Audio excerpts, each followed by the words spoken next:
Nais kong ituring ang kaganapang ito bilang tanda ng pagpapaigting ng pakikipagtulungan ng sandatahang lakas at ng pamunuang sibilyan ng sambayanang Palawel.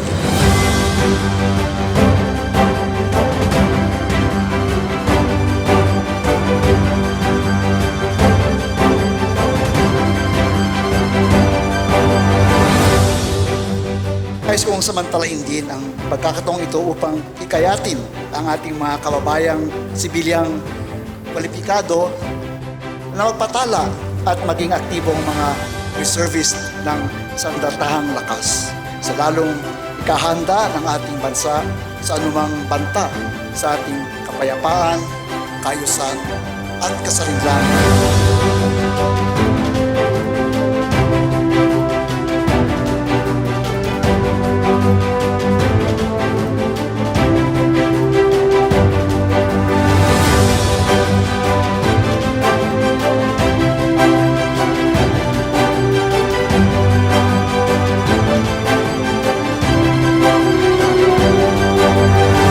Pakikilahok nating mga sibilyan sa hanay ng mga daang kawal ng sandatahang lakas ay tanda rin ng pagyabong sa ating nakalooban ng birtud ng patriotismo, pag-ibig sa inang bayan, sa pagiging handang itaya ang buhay upang ipagtanggol at ipaglaban ang katarungan at kabutihang tanlahat.